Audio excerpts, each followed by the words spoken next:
अस्सलामुअलैकुम। आज FBA wholesale की हमारी 7th क्लास थी और तकरीबन ये लास्ट क्लास है एफबीए होलसेल की।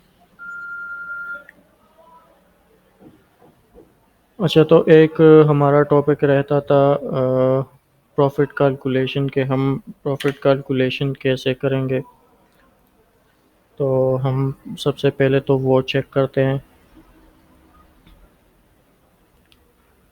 फ़र्ज़ करें हम ये प्रोडक्ट चेक कर लेते हैं। प्रॉफिट कैलकुलेशन हम करेंगे अमेज़ॉन रेवेन्यू कैलकुलेटर के ज़रिए। अगर आप यूके में है तो यूके की साइट की अमेज़ॉन एफबीए रेवेन्यू कैलकुलेटर जो है यूज़ करेंगे, और अगर यूएसए से है तो यूएसए वाला ओपन करेंगे। तो यहाँ पर मैं ओपन करता हूँ यूके।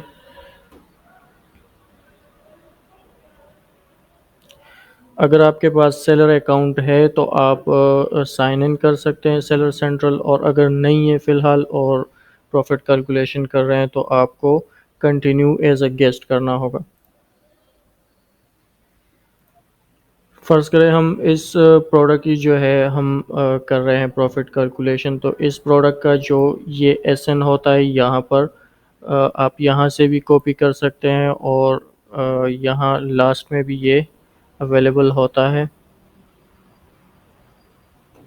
यहाँ से भी आप कॉपी कर सकते हैं। यहाँ पर हम अपना एसएन सर्च करेंगे। उसके बाद यहाँ पर हम हमारी जो सेलिंग प्राइस होती है हम वो लिखते हैं। सेलिंग प्राइस हम यहाँ से देखेंगे बाय बॉक्स। जो एफबीए की प्राइस होगी हम वो लिखेंगे, क्योंकि ड्रॉप शिपर्स के साथ हमारा कोई ऐसा होता नहीं है कंपटीशन। हम एफबीए के साथ करेंगे। तो ये इस टाइम ये प्राइस है एफबीए का, ये आप देख सकते हैं। ये एफबीए सेलर की प्राइस है 6.97। तो यहाँ पर ये जो कैलकुलेटर है इसने खुद ही डिटेक्ट कर लिया प्राइस बाय बॉक्स का, लेकिन हम एफबीए वाला जो है वो चेक करेंगे। 6.97 हमारी सेलिंग प्राइस है।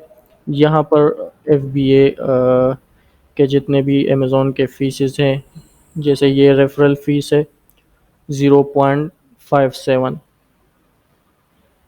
अब दूसरा यहाँ पर एक और भी फ़ीस है 0.75 पर आइटम फ़ीस, लेकिन ये हमसे डिडक्ट नहीं होता, क्योंकि हमारा प्रोफेशनल प्लान होता है। हम जब एफबीए होलसेल करते हैं तो हम प्रोफेशनल प्लान के साथ करते हैं, तो उससे उसमें हमसे ये फ़ीस डिडक्ट नहीं होती।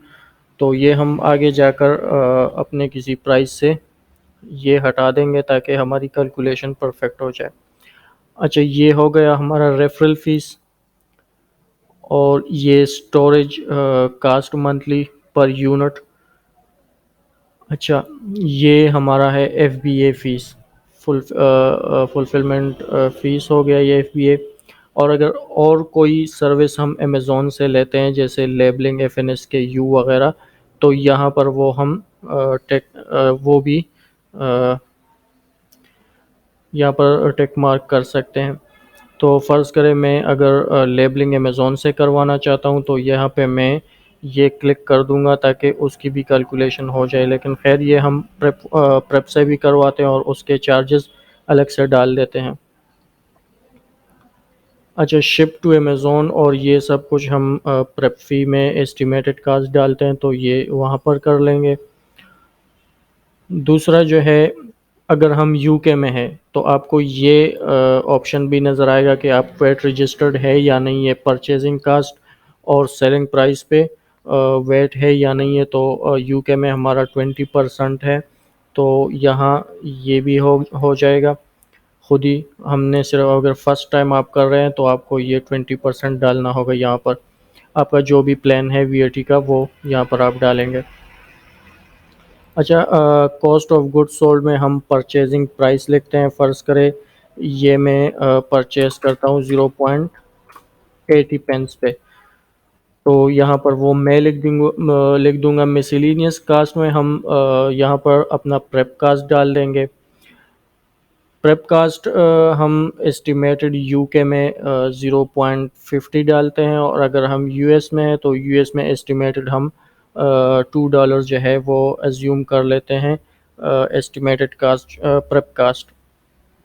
तो अब यह मैं यूके में कर रहा हूँ तो 0.50 यहाँ पर मैं कर लूँगा। अब दूसरी चीज़, यहाँ पर एक्स्ट्रा जो ये काउंट हुआ है ये पर आइटम फीस, इसको भी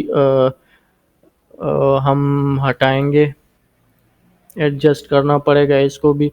तो यहाँ पर मेरी जो परचेजिंग कास्ट है 0.80 है, उसको मैंने माइनस करना है, एडजस्ट करना है। तो यहाँ पर मैं यहाँ ये 0.50 भी हटा दूंगा, सही है, ये ज़ीरो कर दूंगा उसकी वजह से, और 25 पेन्स में यहाँ से भी हटा दूंगा, तो ये 0.55 हो जाएगा।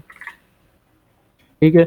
अब यहाँ पर ये टोटल जो एक्सपेंसेस है कास्ट पर यूनिट है यहाँ पर आ गया, और हमारा जो नेट प्रॉफिट है वो 1.03 इसमें आ रहा है, और ये हमारा नेट मार्जिन हो गया। ठीक है। तो इस तरह हम प्रॉफिट कैलकुलेशन करते हैं। हम एक्सेल शीट में भी ऑटोमेटिक शीट अपने लिए बनाते हैं, उसके ज़रिए भी कर लेते हैं।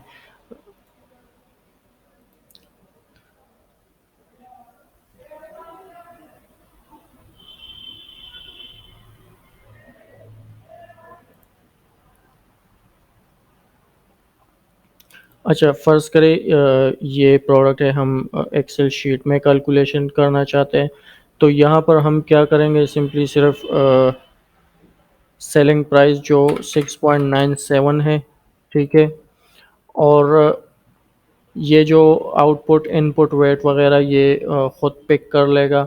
हमें यहाँ पर सप्लायर प्राइस डालनी होगी 0.80, ठीक है, प्रेप कास्ट 0.50। ये हम सिर्फ यहाँ पर अगर यूके में है तो एक्सेल शीट में करते हैं, क्योंकि ताकि हमारी कैलकुलेशन सही से परफेक्ट हो जाए।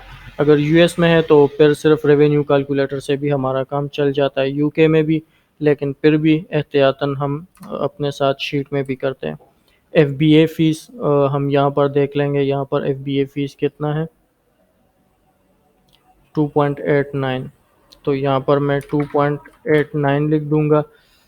अच्छा, रेफरल फ़ीस 1.04 है, यहाँ पर कितना आ रहा है, यहाँ पर है जी रेफरल फ़ीस 0.57। अब इसकी रीज़न है, यहाँ पर अगर हम फार्मूला देखें तो 15% ये लगा रहा है रेफरल फ़ीस, लेकिन ब्यूटी कैटेगरी में, चूँकि ये प्रोडक्ट ब्यूटी कैटेगरी में है, तो ब्यूटी कैटेगरी में ज़्यादातर प्रोडक्ट्स और ज़्यादातर होता ये है कि अमेज़ॉन रेफरल फ़ीस 8% या समथिंग इस तरह का चार्ज करता है। तो यहाँ पर मैं क्या करूँगा, फार्मूला चेंज करके 8.3 कर लूँगा, तो ये 0.57 हो जाएगा। अच्छा, अब आउटपुट वेट क्या है। आउटपुट वेट असल में यूके में हम वेट का क्या सीन होता है कि हम जब परचेजिंग करते हैं सप्लायर डिस्ट्रीब्यूटर से, तो हम सप्लायर या डिस्ट्रीब्यूटर ब्रांड वगैरह जो है हमें परचेजिंग प्राइस पर 20% चार्ज करता है, जो हमारा इनपुट वेट होता है उसको हम इनपुट वेट करते हैं। ये जो 0.80 पे मैं पर यूनिट ये परचेज करूँगा, उस पे इतना वीएटी मुझे डिस्ट्रीब्यूटर चार्ज करेगा, तो ये टोटल 96 पेंस हो जाएंगे। ठीक है। आउटपुट वेट क्या होगा, जो मैं अमेज़ोन पे, ये मेरी सेलिंग प्राइस होगी, तो उसका 20% जो है हम कस्टमर से चार्ज करेंगे इस प्राइस पे, सेलिंग प्राइस पे। तो इसको हम कहते हैं आउटपुट वेट। इनपुट वेट वो होता है जो हम डिस्ट्रीब्यूटर को देंगे, आउटपुट वेट क्या होता है जो हम कस्टमर से चार्ज करेंगे। अपने डिस्ट्रीब्यूटर ब्रांड्स को हम परचेजिंग प्राइस के हिसाब से देंगे वेट, और कस्टमर से सेलिंग प्राइस के बेस पे हम चार्ज करेंगे। अब होगा क्या, ये जो आउटपुट वेट है हम कस्टमर से ज़्यादा चार्ज करेंगे क्योंकि हमारी सेलिंग प्राइस ज़्यादा है, और इनपुट वेट जो हमने पे किया है वो 0.16 है हमारे केस में। तो अब ये क्या होगा, ये एक्स्ट्रा जो 1 पाउंड बचता है हमें वीएटी का, ये हम एचएमआरसी को, यूके के गवर्नमेंट को, टैक्स डिपार्टमेंट को हम पे करेंगे। ये खुद ब खुद यहाँ पर कैलकुलेशन हो जाएगा कि इतना जो है पर यूनिट आपने एचएमआरसी को देना है। असल में होता क्या है, हम एचएमआरसी को जब कैलकुलेशन अकाउंटेंट करता है तो ये हम इनपुट वेट जो है हमने ऑलरेडी पे किया हुआ है, तो हम इनवॉइसेस देते हैं कि ये हमने परचेजेस किए हैं, तो ये हम क्लेम कर लेते हैं और ये हम एचएमआरसी को पे कर देते हैं। तो ये जो डिफरेंस है दोनों के बीच, वो हम एचएमआरसी को पे करते हैं। अच्छा, यहाँ पर अमेज़ॉन अकाउंट प्रोसीड्स जो है ये वो अमाउंट है जिससे एफबीए फीसेस वगैरह डिडक्ट हो जाते हैं और ये हमें रिसीव होते हैं पर यूनिट पे 3.50। अच्छा, ये हमारा नेट प्रॉफिट है। नेट प्रॉफिट इसमें 1.04 यहाँ पर आ रहा है और यहाँ पर 1.03। तो इतना थोड़ा बहुत हो सकता है, कोई इशू नहीं है, लेकिन हम डबल चेक इसलिए करते हैं, हमें प्रॉफिट ज़्यादा आए कोई बात नहीं, लेकिन ये ना हो हम यहाँ पर एज्यूम कर ले कि ज़्यादा है और वहाँ पर एक्चुअल में फिर कम हो। अच्छा, ये हमारा रिटर्न ऑन इन्वेस्टमेंट हमें शो कर रहा है कि इस प्रोडक्ट पे रिटर्न ऑन इन्वेस्टमेंट आरओआई हमारी जो है ये भी खुद ऑटोमेटिक कैलकुलेट कर लेगा। 79% है, ठीक है, तकरीबन 80%। और प्रॉफिट मार्जिन तकरीबन 15%, 14.91 यहाँ पर 14.85 है, ठीक है। तो इस तरह हम कैलकुलेशन करते हैं अपनी प्रॉफिट कैलकुलेशन। जो भी प्रोडक्ट हम चूज़ करेंगे, लाजमी है कि तकरीबन आरओआई 10-15% स्टार्ट में हो। स्टार्ट में अच्छे प्रोडक्ट हो सकता है आपको ना मिले, आपको जाना पड़ेगा 10-15-20% पे भी, ताकि आप मार्केट को एक्सप्लोर कर सके। सेल्स भी कम हो कोई बात नहीं, मार्केट को एक्सप्लोर करना ज़रूरी है। उसके बाद जब अकाउंट रनिंग हालत में होगा, आपकी सेल्स जनरेट हो रही होंगी, प्रॉफिट थोड़ा बहुत आ रहा है, तो फिर हम कोशिश करते हैं कि ज़्यादा आरओआई की तरफ और ज़्यादा सेल्स की तरफ जाते हैं। तो ये हो गया हमारा प्रॉफिट कैलकुलेशन। अब जो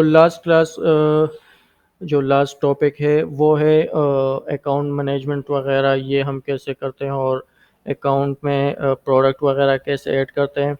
तो ये हमारा डैशबोर्ड है, सही है। ये हमारा डैशबोर्ड है जो अमेज़ॉन सेलर सेंट्रल है। यहाँ से हम क्या करते हैं, यहाँ से हम प्रोडक्ट ऐड करते हैं। प्रोडक्ट को जब हम लिस्ट करते हैं तो कैटलॉग में जाकर ऐड प्रोडक्ट्स पे क्लिक करते हैं। यहाँ से जो प्रोडक्ट हम जो एसएन है प्रोडक्ट का, या ईएएन है, या यूपीसी है यूएसए में, वो हम कॉपी करके यहाँ पर पेस्ट करते हैं और वो प्रोडक्ट फिर हम यहाँ पर आ जाते हैं और फिर यहाँ से हम लिस्ट कर सकते हैं। अब यहाँ पर दो ऑप्शंस हमारे पास आते हैं। मैं एक और भी प्रोडक्ट चेक करता हूँ ताकि हमें सही से पता चले। अच्छा, एक ये प्रोडक्ट है, देखें हमें शो हो रहा है, इसका ईएएन भी शो हो रहा है, सेल्स रैंक भी, कितने ऑफर्स है, कितने सेलर्स हैं इस पर। ये अब इसे कहते हैं हम ओपन टू सेल प्रोडक्ट, ये हम सेल कर सकते हैं, ये गेटेड नहीं है। यहाँ से मैं कंडीशन सेलेक्ट करूँगा, न्यू कंडीशन, और यहाँ पर सेल प्रोडक्ट। यहाँ से हम लिमिटेशन भी से देख सकते हैं, कलेक्टिबल, रिफर्बिश्ड और use condition, you can not list the product in this condition. In condition में हम ये प्रोडक्ट नहीं सेल कर सकते, न्यू पे हम सेल कर सकते हैं, और हम एफबीए होलसेल में सिर्फ न्यू कंडीशन ही सेल करते हैं। तो एक ये हो गया, ये हम सेल कर सकते हैं। दूसरा, मैं इसको चेक करता हूँ।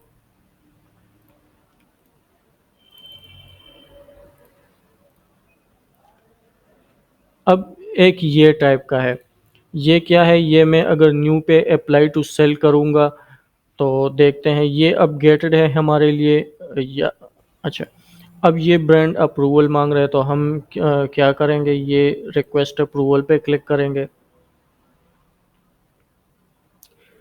अब रिक्वेस्ट अप्रूवल के बाद ये हमसे क्या मांग रहा है, ये गेटेड है ब्रांड अप्रूवल मांग रहा है। तो हम एटलीस्ट वन परचेजिंग इनवाइस हमारे पास होने चाहिए जो ब्रांड से या अथराइज डिस्ट्रीब्यूटर से हो। तो उसमें हम क्या करेंगे, मिनिमम हमारे पास हमने परचेज करने होंगे 10 यूनिट, सही है। Dated on after September 2022, last 180 days में हमारी परचेज होनी चाहिए। Includes name and address matching the information your selling account, जो हमारे सेलर अकाउंट में हमारे बिजनेस की जो हमारे बिजनेस का जो नेम एड्रेस वगैरह है वो इनवॉइस पे मौजूद हो, और वो मैचिंग हो हमारे सेलर अकाउंट की डिटेल से।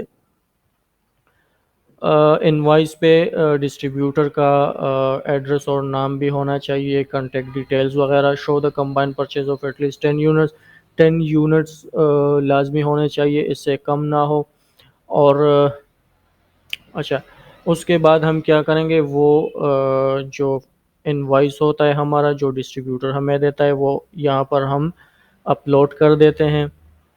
अपना ईमेल, जो हमारा बिजनेस ईमेल एड्रेस है वो हम यहाँ पर देंगे। फ़ोन ऑप्शनल है, वो हम नहीं देते, और यहाँ पर हम सबमिट कर लेंगे। उसके बाद 3 to 5 डेज़ में ये वेरीफाई हो जाएगा। अगर अमेज़ोन ने एक्सेप्ट कर लिया इनवाइस, तो सेम इसी तरह जिस तरह हमारे पास ये दूसरा वाला प्रोडक्ट आया था, इस तरह ये भी सेल दिस प्रोडक्ट हो जाएगा और अप्रूव हो जाएगा।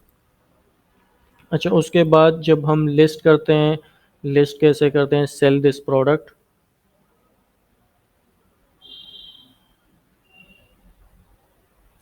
अब यहाँ पर हम क्या करेंगे, अपने रेफरेंस के लिए सेलर एसकेयू हम देते हैं। अगर आप देना चाहते हैं तो दे सकते हैं, रैंडम जो भी हो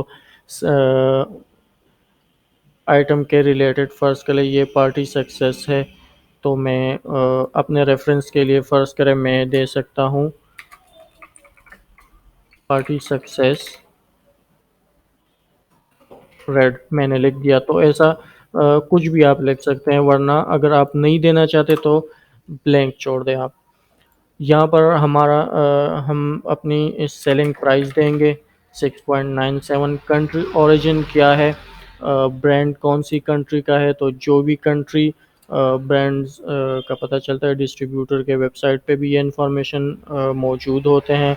और नहीं तो आप गूगल भी कर सकते हैं, गूगल पे सर्च भी कर सकते हैं। तो फ़र्ज़ करें ये ब्रांड यूके की है, तो मैं यूनाइटेड किंगडम कर दूंगा, ठीक है। और कंडीशन न्यू है, सही है। यहाँ पर हम FBA वाला option, fulfilled by Amazon, Amazon will dispatch and provide customer service, ये ऑप्शन सेलेक्ट करेंगे। ड्रॉप शिपर ये ऑप्शन सेलेक्ट करते हैं, इसके साथ हमारा काम नहीं है। ये अदर मार्केट प्लेस में अगर आप करते हैं, अगर सिर्फ यूके में है तो फिर यहाँ कुछ भी नहीं लिखना। सेव एंड फिनिश पे क्लिक करेंगे तो ये प्रोडक्ट लिस्ट हो जाएगा,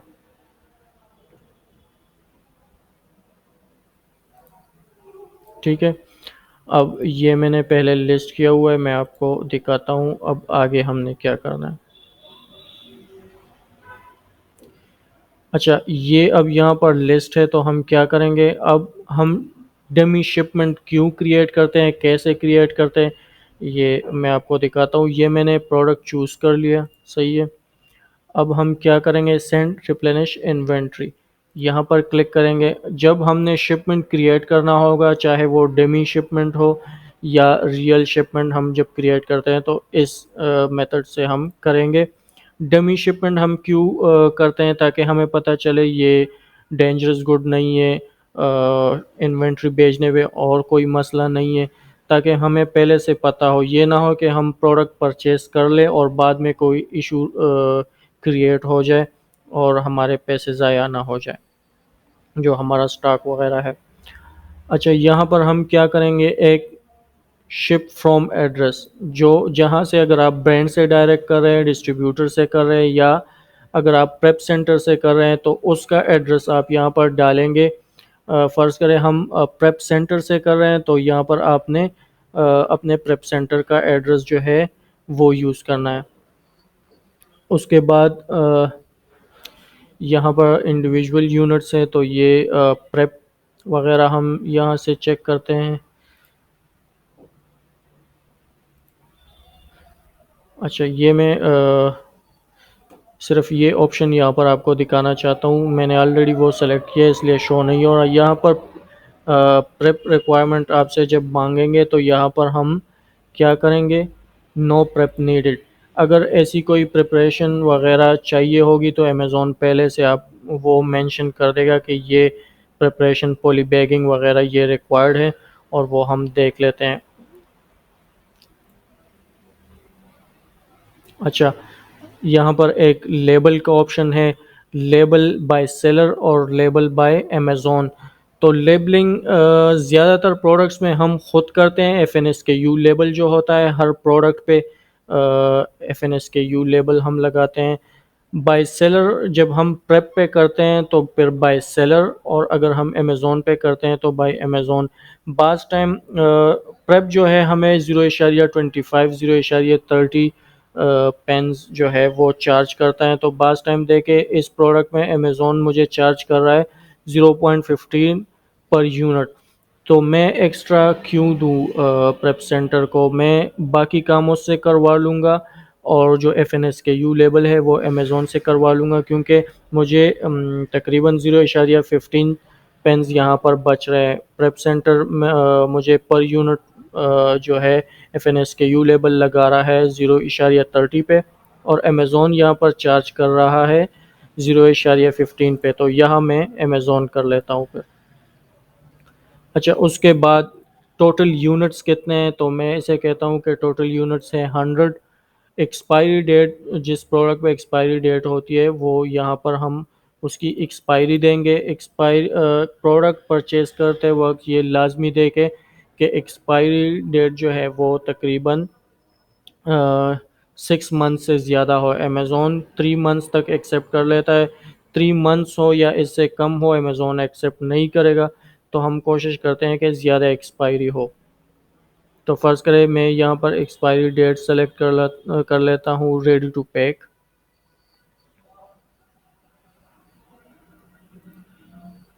ये मुझे F N S K U जो लेवल के चार्जेस हैं 100 यूनिट्स के वो दिखा रहा है। अच्छा, अब अगर हमारे पास वन बॉक्स है 100 यूनिट जो है वो सिर्फ एक बॉक्स में है, एक कार्टन में है, तो मैं everything will fit into one box पे क्लिक करके कंफर्म कर लूँगा। अब यहाँ पर बॉक्स डायमेंशन और वेट, वज़न जो है हम यहाँ पर लिखेंगे। अच्छा, डायमेंशंस जो लिमिट है अमेज़ॉन की 65 सेंटीमीटर ईच साइड। 65 सेंटीमीटर से ज़्यादा होगा तो अमेज़ॉन एक्सेप्ट नहीं करेगा, और अगर आप बेच भी दे तो या तो अमेज़ॉन वो रिजेक्ट करके वापस कर देगा इन्वेंट्री, या आपको फ़ाइन चार्ज करेगा। सही है। तो उससे बचने के लिए हम कोशिश करते हैं कि 60 सेंटीमीटर से हमारा जो है वो बॉक्स बड़ा ना हो ईच साइड। अच्छा, अब वेट की लिमिट जो है वो 23 केजी है। 23 केजी से अबव हो तो अमेज़ॉन एक्सेप्ट नहीं करेगा, या वापस करेगा इन्वेंट्री आपको, या आपको फ़ाइन चार्ज करेगा। अच्छा, तो यहाँ पर भी हम कोशिश करते हैं कि बिलो 23 केजी हो। एहतियातन हम करते हैं कि 20 21 22 केजी से ऊपर ना हो, क्योंकि बाज़ टाइम स्केलिंग में भी जो है वो ऊपर नीचे हो जाता है। तो मैं इसे कहता हूँ कि फ़र्ज़ करें 20 केजी है। ठीक है, कंफर्म पैकिंग। अब boxes that weight more than 15 kg must be clearly marked heavy package on the top and sides। अच्छा, अब 15 केजी से आपका जो है बॉक्स हैवी होगा, 15 केजी या इससे ज़्यादा होगा, तो फिर आपको एक हैवी पैकेज का लेबल एक्स्ट्रा लगाना होगा हर बॉक्स पे। ये सिंपल गूगल से मिल जाता है हैवी पैकेज। यहाँ पर अगर हम देखें हैवी पैकेज,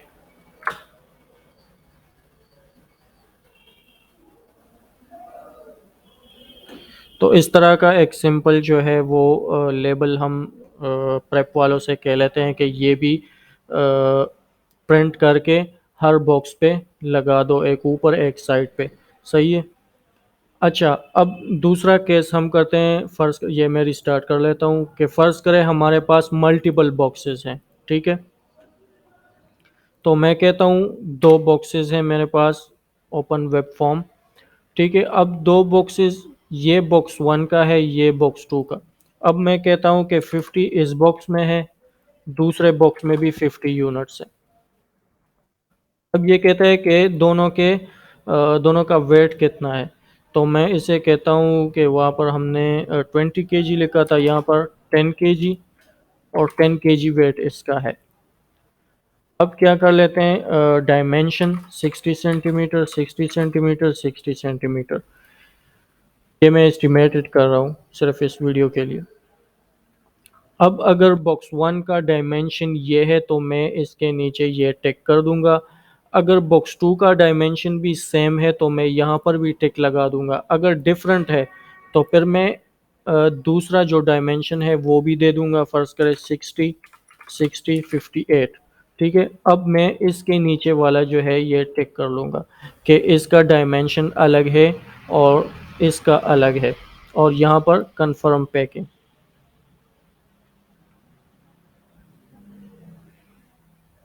कंटिन्यू।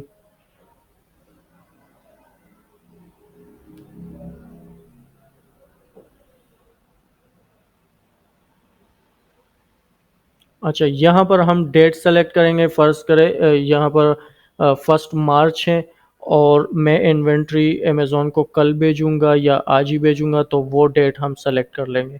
ठीक है।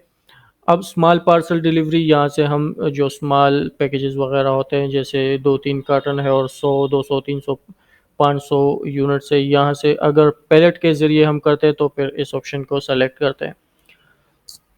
हमारा ज़्यादातर काम यहाँ से हो जाता है। अच्छा, अब ये शिप फ्रॉम एड्रेस हो गया हमारा। ठीक है। यहाँ शिप टू, ये अमेज़ॉन ने हमें अपने वेयर हाउस का एड्रेस जो है वो दे दिया। अच्छा, अब यहाँ पर एक होता है अमेज़ॉन पार्टनर कैरियर, दूसरा होता है नॉन पार्टनर कैरियर। जब हम अमेज़ॉन पार्टनर कैरियर के थ्रू अमेज़ॉन को बेचते हैं अपना स्टॉक, तो हम ये ऑप्शन सेलेक्ट करेंगे। ठीक है। ये ऑप्शन सेलेक्ट करने से होगा ये कि अमेज़ॉन कम चार्ज करता है शिपमेंट्स पे, और नॉन पार्टनर कैरियर बाहर से जब हम करवाते हैं तो वहाँ से हमें कॉस्टली पड़ता है और ज़्यादा चार्ज करता है हमें। यूपीएस, डीपीडी वगैरह ये ज़्यादा चार्ज करते हैं। लेकिन इस प्रोडक्ट में ये ऑप्शन इसलिए अवेलेबल नहीं है कि ये डेंजरस गुड्स में आता है ये प्रोडक्ट, क्योंकि ये स्प्रे है और स्प्रे आग पकड़ता है, लिक्विड है। तो इसलिए अमेज़ॉन यहाँ पर ये ऑप्शन नहीं दे रहा है, क्योंकि हज़मत और डेंजरस गुड्स जितने भी है उसके लिए अमेज़ॉन के अलग से वेयर हाउसेज़ हैं, और अ, उन वेयर हाउसेज़ में वो स्टोर होता है, और अमेज़ॉन पार्टनर कैरियर यूपीएस यहाँ जो है वो डिलीवर नहीं करता, वो नहीं पिक करता आपसे और अमेज़ॉन को नहीं देता। तो उसके लिए फिर हम यहाँ पर जो भी जिस भी कोरियर के साथ हम काम करेंगे वहाँ पर ये सेलेक्ट करेंगे। अगर यूके में है तो ज़्यादातर हम डीपीडी यूज़ करते हैं। डीएचएल भी आप यूज़ कर सकते हैं, लेकिन डीपीडी यहाँ पर थोड़ा अच्छा भी है और ज़्यादा कॉस्टली भी नहीं है। अगर यहाँ पर ये ऑप्शन होता तो सिंपली हम क्या करते हैं, यहाँ पर एक्सेप्ट चार्जेस कर लेते हैं और प्रोसीड कर लेते, accept charges and confirm shipping, और अमेज़ॉन वहाँ से सप्लायर से हमारा जो है वो पैक कर लेता। नॉन पार्टनर कैरियर में यहाँ पर हम फिर क्या करते हैं, हम शिप जो है शिपिंग लेबल वगैरह है वो प्रिंट कर लेते हैं, लेकिन अभी हमारे पास ये ऑप्शन है तो हम इसके साथ जाते हैं।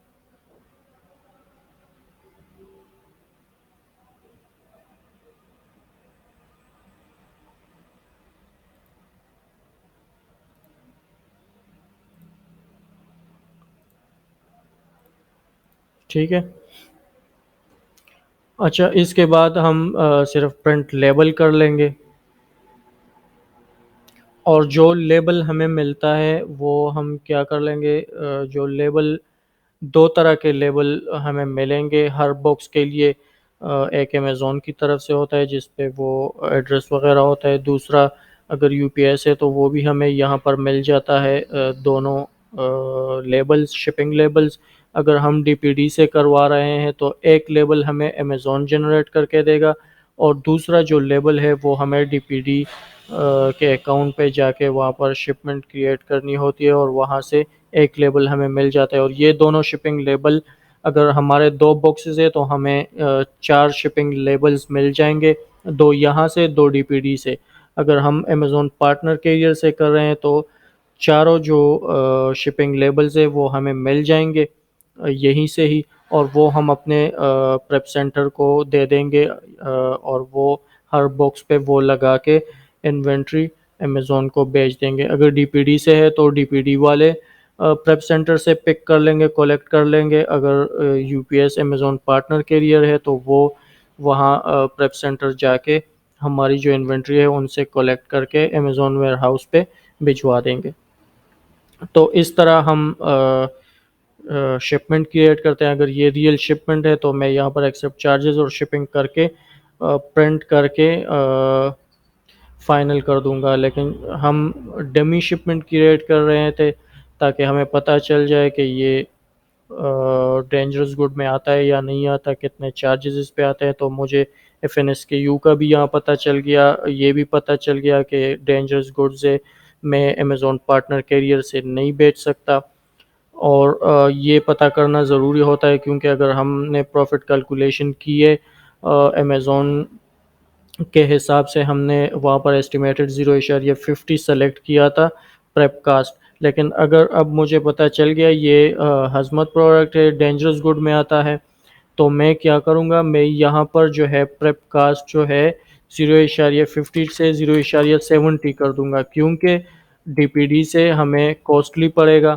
तो मैंने इसलिए वहाँ पर अब ये प्रेप कॉस्ट भी ज़्यादा कर दूंगा ताकि मुझे एक्चुअल जो है पता चल जाए प्रॉफिट मार्जिन का।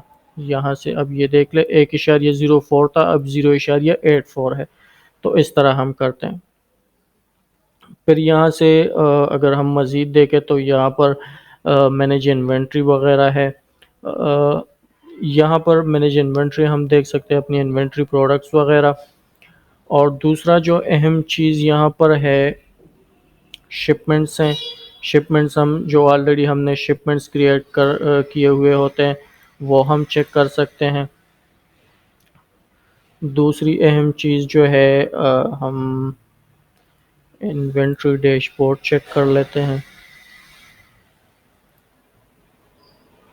यहाँ पर ये ऑलरेडी जो शिपमेंट क्रिएट है हम ये चेक कर सकते हैं, ठीक है, ट्रैक कर सकते हैं।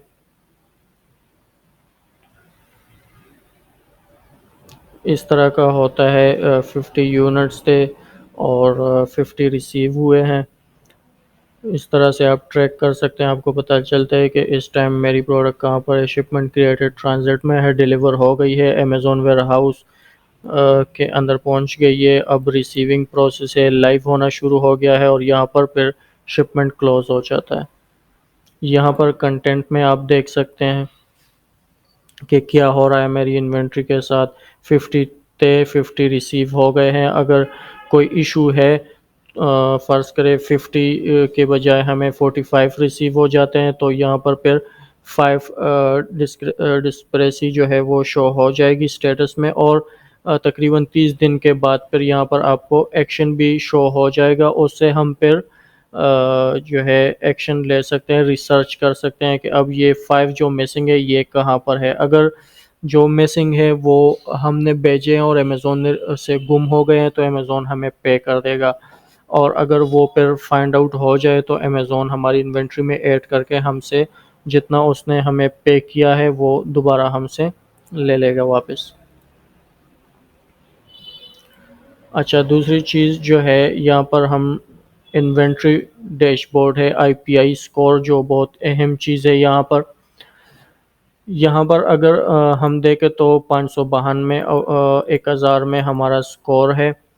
यहाँ पर हम देख सकते हैं कि 64% जो है ये इन स्टॉक रेट है हमारा। सेल्स वगैरह कितनी है यहाँ पर। असल में आईपीआई स्कोर इसलिए होता है, इन्वेंट्री परफॉर्मेंस इंडेक्स, ये अच्छा होना इसलिए ज़रूरी है कि अगर ये ख़राब हो तो इसकी वजह से हम पे इन्वेंट्री लिमिट जो है, स्टोरेज लिमिट, वो लग जाता है। और स्टोरेज लिमिट जब लग जाता है तो बाज़ टाइम अगर हमारी सेल्स अच्छी भी हो, हम ज़्यादा इन्वेंट्री नहीं बेच सकते। तो इसके लिए ज़रूरी है कि जितना हमारा सेल्स अच्छा होगा, जितनी हम इन्वेंट्री को सही से मैनेज करते हैं, तो ये स्कोर हमारा अच्छा होता जाएगा। यहाँ पर इन्वेंट्री परफॉर्मेंस देखें, यहाँ पर टोटल 1000 में से स्कोर है 592। ये ग्रीन में है तो अच्छा है, रेड में नहीं होना चाहिए वरना आप पर इन्वेंट्री लिमिट लग सकता है।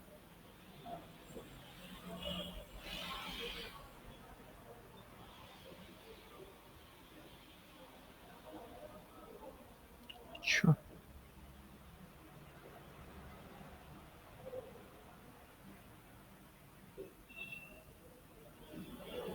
देखते हैं और क्या चीज़ हम यहाँ पर देख सकते हैं।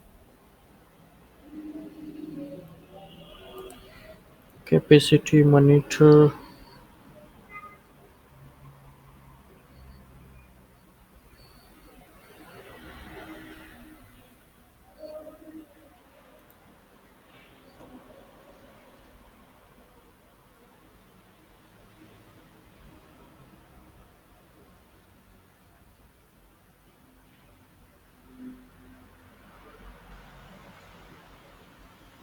अच्छा,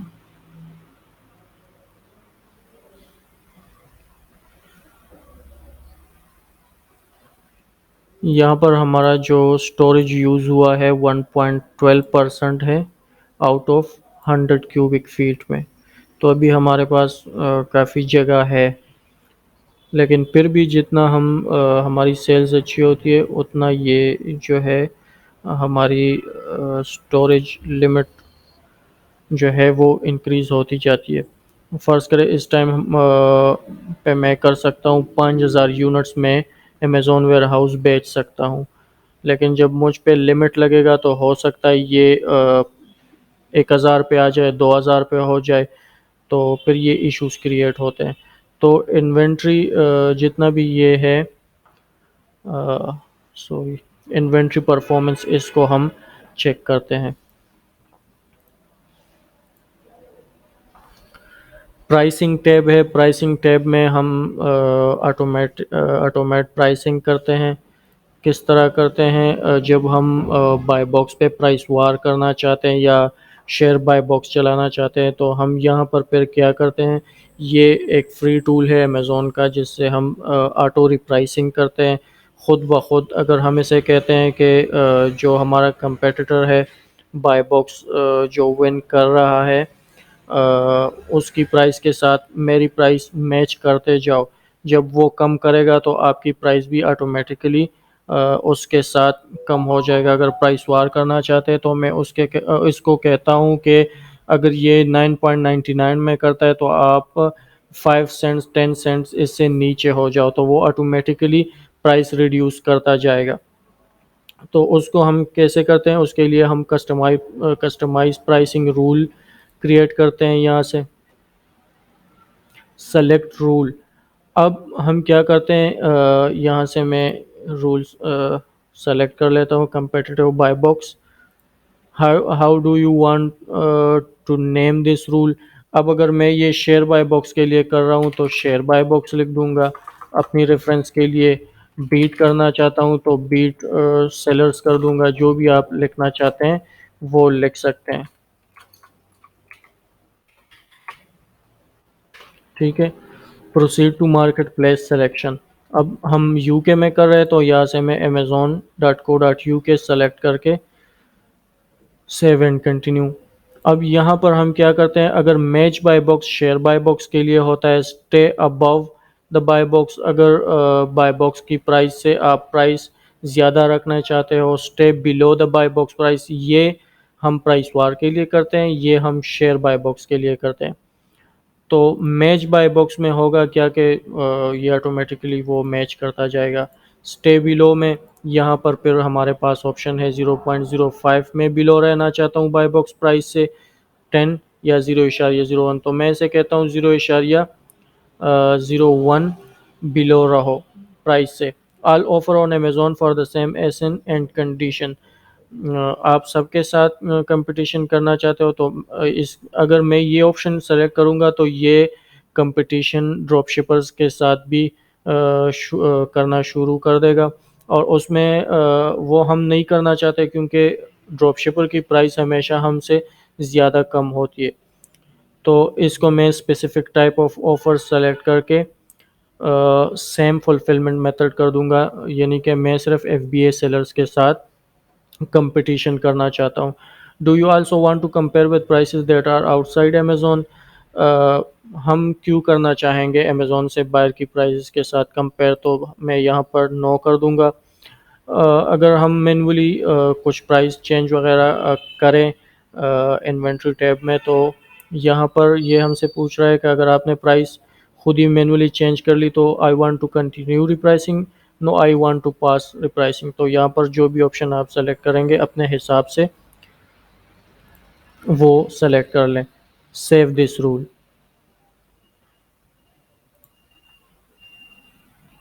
अच्छा, यहाँ प्रोसीड टू SKU सिलेक्शन, यहाँ पर हम प्रोसीड करेंगे कि किस किस प्रोडक्ट पे हम ये रूल अप्लाई करना चाहते हैं। तो यहाँ पर आप प्रोडक्ट सेलेक्ट करके और यहाँ पर टेक एक्शन में रिज्यूम रिप्राइसेस और स्टार्ट रिप्राइसिंग, और ये खुद ही ऑटोमेटिक प्राइसिंग करना शुरू कर देगा। अच्छा, फिर है ऑर्डर्स वगैरह। तो यहाँ पर हम ऑर्डर्स जितने भी ऑर्डर्स हमारे पास आते हैं वो चेक कर सकते हैं। दूसरा जो है रिपोर्ट्स है, रिपोर्ट्स पे हम पेमेंट्स वगैरह चेक कर सकते हैं, कितने पेमेंट्स आए हैं। बिजनेस रिपोर्ट जो है ये होता है जितने ऑर्डर्स डेली हमारे होते हैं उसकी सेल्स वगैरह हमें दिखाता है रिपोर्ट से। तो ये सब कुछ हम यहाँ पर देख सकते हैं। परफॉर्मेंस में अकाउंट हेल्थ वगैरह हो गया, फर्स्ट करें ये है। ज़रूरी होता है कि ये हम चेक करें अकाउंट हेल्थ।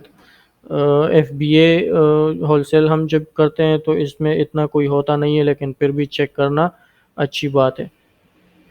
दूसरा अहम चीज़ जो है हम ये चेक करते हैं वॉइस ऑफ द कस्टमर। जब भी हम कोई न्यू प्रोडक्ट सेल करना स्टार्ट कर लेते हैं तो अमेज़ोन उस पे वॉइस ऑफ द कस्टमर के जो रिव्यू प्रोग्राम है उस पे वो चेक करता है कि फ़र्ज़ करें 10 बायर्स ने वो बाय कर लिया, वो अपना रियल फीडबैक देते हैं कि ये प्रोडक्ट कैसा है, अच्छा है, ठीक है, ख़राब है, इसमें ये इशू है। तो वो अपना एक फ़ीडबैक देते हैं। अगर फ़ीडबैक नेगेटिव आ रहे हैं तो अमेज़ोन आपको वार्निंग देगा और आपकी लिस्टिंग जो है वो रिमूव कर देगा। तो ये चीज़ें हम चेक करते हैं यहाँ से। देखिए हमारा जो है अकाउंट हेल्थ है, इस पे कोई अभी तक इस तरह कोई है नहीं, और FBA में आप गलती ना करें तो ऐसा कुछ होता भी नहीं। ये लिस्टिंग आपको शो करता है कि एक लिस्टिंग आपका है वो वेरी पुअर है, इस पे आप काम करें तो जो रीज़न है वो भी आपको बता देगा कि ये रीज़न है, तो उस पे फिर आप क्या करेंगे, इन्वेंट्री को रिमूव करेंगे और जो इशू है वो सॉल्व करेंगे। पुअर में कुछ भी नहीं है हमारा, फेयर 2 प्रोडक्ट फेयर में जा रहे हैं, गुड गुड लिस्टिंग जो है 2 है, एक्सीलेंट लिस्टिंग जो है वो 21 है। तो यहाँ पर आप ये देख सकते हैं जो जो लिस्टिंग है वो आप इस पे अगर मैं क्लिक करूँगा तो 1 लिस्टिंग ऐसी है हमारी, इसमें इशू है, तो ये आपको दिखा देगा सी डिटेल्स पे क्लिक करके कि इशू क्या है। इस पे देखिए टोटल 46 ऑर्डर्स हुए हैं और 7 नेगेटिव कस्टमर एक्सपीरियंस है, और इसका NCX रेट जो है वो 15.22% है, इसलिए ये वेरी पुअर शो कर रहा है।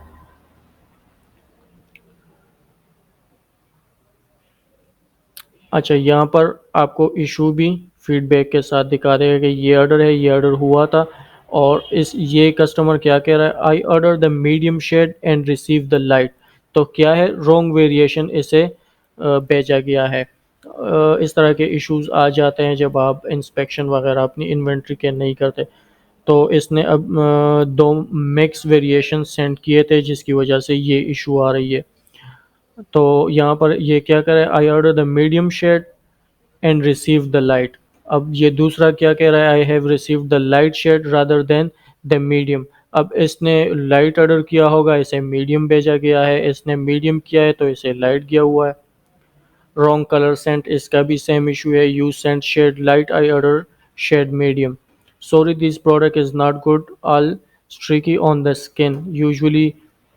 अच्छा, इसका तो क्वालिटी इशू है, light instead of medium same issue. तो ज़्यादा इशू क्या है, रॉन्ग वेरिएशन। तो यहाँ पर फिर हम इन्वेंट्री को रिमूव करके सब कुछ दोबारा ठीक करके दोबारा फिर भेज देते हैं। तो ये हो गया आज का लास्ट क्लास। अगर कुछ बीच में कोर्स में रह गया है, हो सकता है और होता भी है कि बाज़ टाइम टॉपिक्स रह जाते हैं, तो आप मुझसे पूछ सकते हैं और जितना भी मुझसे हो सकता है मैं इंशाल्लाह आपको मज़ीद एक्सप्लेन करूँगा।